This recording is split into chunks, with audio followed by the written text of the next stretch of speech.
Hello and welcome to the Motorcycle Room. If this is your first time tuning in, the Motorcycle Room is a YouTube channel devoted to my life with motorcycles. It will cover everything from wrenching to track riding to even teaching my friends how to ride. Hit that subscribe button to follow the ups and downs of my journey through life with motorcycles. In today's video, I'll show you how not to rebuild the Ferrari of used dirt bikes, a 2011 TM Racing EN250 two-stroke that was originally imported to serve as a magazine test bike for the likes of Dirt Rider and Motorcyclist magazine. TM Racing is a boutique Italian brand that produces around 1,000 motorcycles per year across their full model range, which is why I said it's the Ferrari of dirt bikes, because there's so few made and it's Italian. I picked it up used and, to be honest, slightly neglected a few weeks ago. The previous owner hadn't rebuilt it in the 3 years that he owned it, and the prior maintenance history before him was pretty unknown. He bought it from a friend and it was running well then, and it actually was running pretty well when I bought it. But I figured it probably was due for a top end after 3 years of use, and that's what I'm going to be working on today. Unfortunately for me, this is my first dirt bike, my first two-stroke, and there's no factory service manual available. So I really don't know what I'm doing.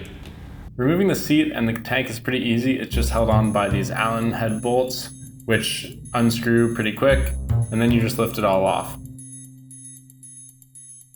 You should make sure when you're removing the tank that you turn off the fuel petcock so you don't get gas all over your floor. Fortunately for me, that didn't happen, but it could happen to you if you're not careful. So just got finished taking off the tank and the seat, and it's so dirty in here. We don't want this dirt going into the crankcase or into the cylinder when we're working on it. So unlike on the Super Hawk, we're actually going to clean this up as much as we can. Yes, this was like a painstaking process, and I still didn't really get it completely clean, but I did the best with the tools that I had. What I'm using here is a wire brush, and then also just a wet rag with wet soapy water, and that pretty much did the trick. So I was able to get it pretty clean and kind of get in those hard to reach spots with the smaller brush. Now I got the brushes from Harbor Freight for really cheap, but they do their job. It came like in a set of 3 different types, and it worked really well.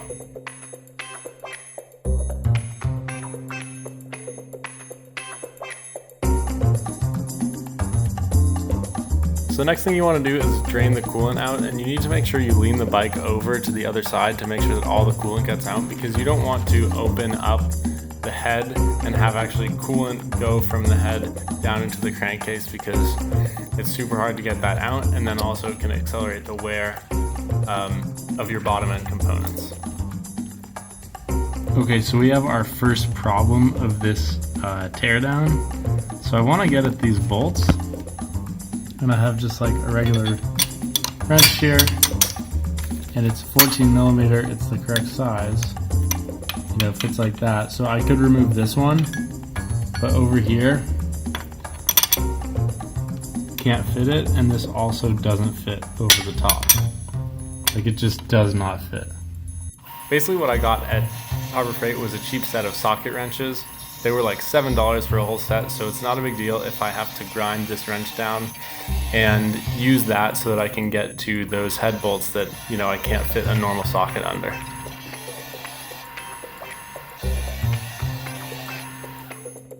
Okay, so we have got our wrench, and it is now all grinded down, and I think it's going to fit inside the head. And as far as torquing them to spec, when I put it back together, I'm just going to crank on it really hard and hope for the best. This is something that I'm not sure how they designed this, how they thought it would be, put back together for rebuilds, but for me, I'm just going to have to trust that I torque it tight enough, and I think it will be okay. The next thing I did was remove the power valve cover. As you can see, there's the power valve actuator rod, and that is actually in front of the head nut that I need to remove. So you have to remove the power valve actuator so that you can remove the head. Then I just took my modified Harbor Freight wrench and I attached another wrench to the end of it to give me some extra torque, and I used it to remove the bolts. Halfway through I realized, oh crap, I actually need to remove this engine mount that goes to the frame that you can see I'm trying to remove here, because otherwise I won't be able to take the cylinder off.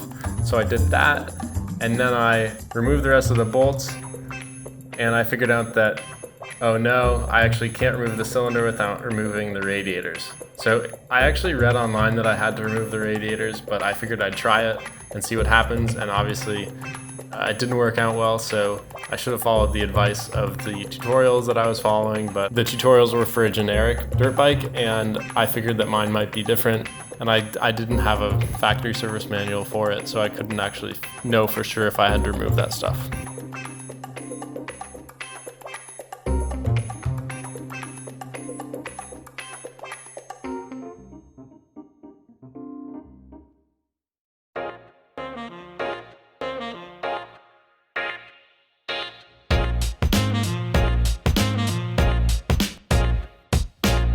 Okay, so we finally got the piston off, and you can see there's definitely a bit of blow-by on this, and it's definitely time for a rebuild. The next thing to do is to remove the piston cert clips and get the piston out, which was kind of a pain, but I was able to do that with the screwdriver. Once I got the head off, I just made sure to clean it out really good. I checked it to make sure that it was like looking okay and wasn't going to be a big issue, and it does look pretty good, so I feel like it's going to be fine. Okay, so now we're going to check the ring gap, which is this is the ring gap, and we're going to put this in the cylinder and see what it looks like. To do that, I removed the cylinder head finally. This is something I probably could have done earlier, but I just chose to leave it on for when I was taking off the cylinder.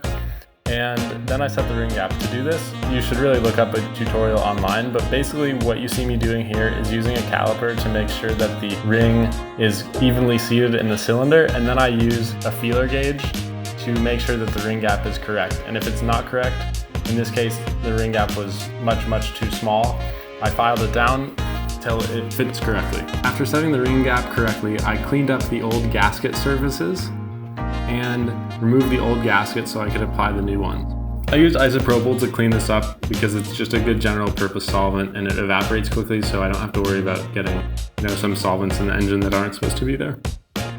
I also just kind of did a once over and cleaned up everything that I could with the cylinder out. Then I did a cleaning of the cylinder and the head itself to make sure that they would seat correctly, as well as to make sure that I wasn't going to get any dirt inside the engine when I rebuilt it and put the new piston in and actually finally reassembled it. Here you can see me putting in the piston. Basically all I did here was lube it up with some premix and install the piston cert clips and also the new bearing for the top end. Then with the piston lubed up, I just slid on the cylinder, and I kind of had to rotate it back and forth to get it to go on, but it wasn't too bad, and it kind of just slid on.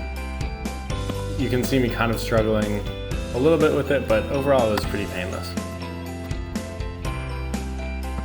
I have finally finished putting it back together, and I put the stock HGS pipe back on. So I'm going to turn the fuel on, I'm going to give it a kick, and I'm going to hope that it doesn't explode, I guess. Definitely feels like it has more compression, like it's harder to kick over now. So, let's see. So as you can see, it took me a bunch of tries to start it, and that's because I forgot to turn on the choke. So that was an obvious problem, and it was just something really dumb that I did. But once I turned on the choke, it actually started fine, and here we go.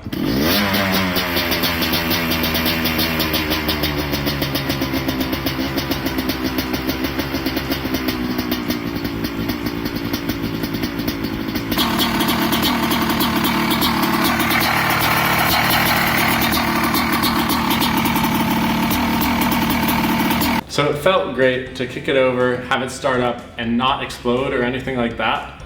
Unfortunately, I haven't had time to ride it since then, but I'll be hitting the dirt trails ASAP, and when I do, I'll upload a video to this channel.